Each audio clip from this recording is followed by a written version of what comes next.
Welcome back, everyone, to the August update. It has been a busy month, and today I'm happy to share what's been going on behind the scenes.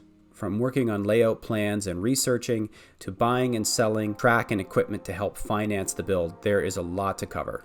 So let's get started.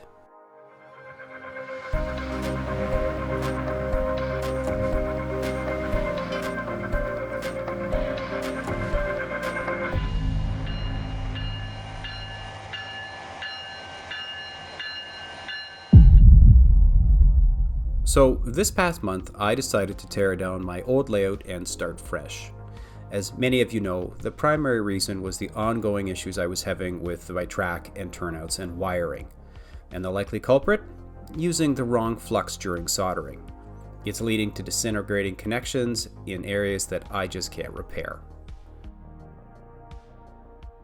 Your response to this announcement has been super positive, and I really appreciate all the support.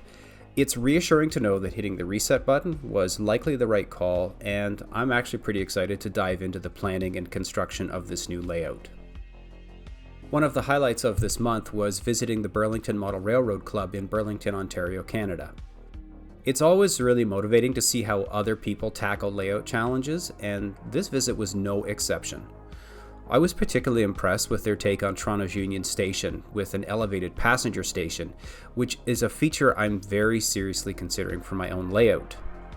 I am continually researching stub end passenger yards in North America and seeing how the Burlington Club integrated a 3-platform station into the end of a dog bone and then placed a station on top of it left me with a lot to think about on how I might design my own passenger yards.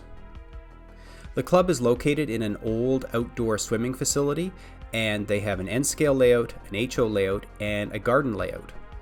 The garden layout actually is sitting atop what used to be the pool, and the N Scale layout takes advantage of some of the change rooms.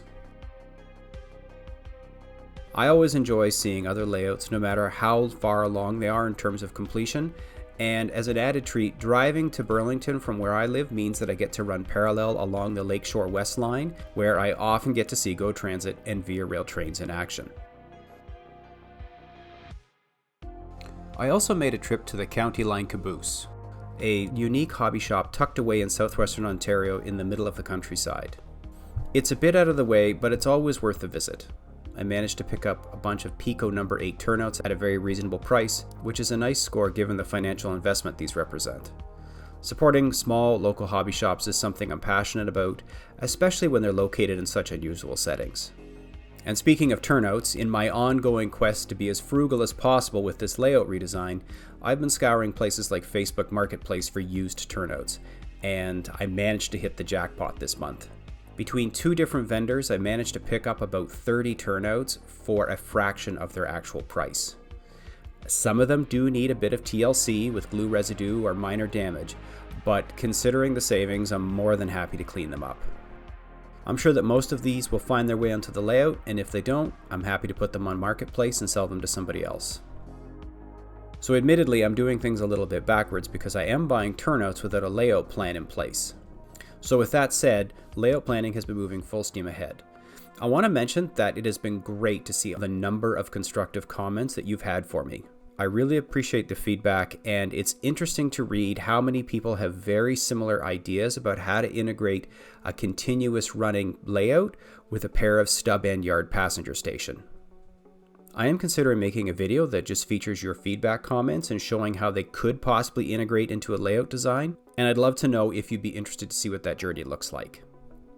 So while I'm purchasing turnouts for a layout I haven't planned, and planning a layout that I haven't decided on yet, I did decide that one thing that needs to happen is I need to sell off some of my equipment to help fund this renovation. So this month I parted ways with some Via Rail and Ontario Northland passenger sets, along with an engine and bi-level passenger consist of GO Transit equipment. The timing was a bit ironic. Just as I sold the GO Transit set, Rapido Trains announced a new line of GO Transit products that I will not be able to pass up. Sometimes you have to just make the tough choices and find a way to balance it all. I'm happy to sell all this equipment, though now as the funds are earmarked for benchwork and track, there is a competing priority with new GO Transit equipment. We'll get through it. Thinking again about the new layout, one of the significant decisions that I noted at in a previous video was that I'm going to switch from a through end station to stub end stations for the layout. Stub end stations are going to require me to back equipment in and out of the staging yard, which will require bulletproof track work, which is specifically why I have made the decision to go to Pico Code 80 and a number 8 minimum turnout. I've already talked a bit about stub end stations in a previous video, so I'm not going too deep here. That said, I've spent an awful lot of time looking at stub end station examples, and I have got notes on about 18 or 20 different stations located throughout North America. I'm very seriously considering making a special feature video about these stations. And finally, I'm still in the process of disassembling my old layout, and things are moving along smoothly but slowly. I'm salvaging as many electronic components as I can, and I'm just waiting for a day where I can borrow a truck to haul all of the leftover benchwork to the dump. It is bittersweet, but necessary, as I really want to prepare the room for the new layout. There is definitely something cathartic about clearing out the old and making room for the new, and as each day passes, I am getting increasingly excited for starting fresh. So there you have it. It has been a busy month, and every day seems to be train day. Between buying and selling and researching, I can honestly say that I've spent a portion of every single day working on this new layout. In this coming month, I hope to have my layout design completed and have finalized all of my research on stub end stations. Once again, thank you for stopping by, and I'll see you next time.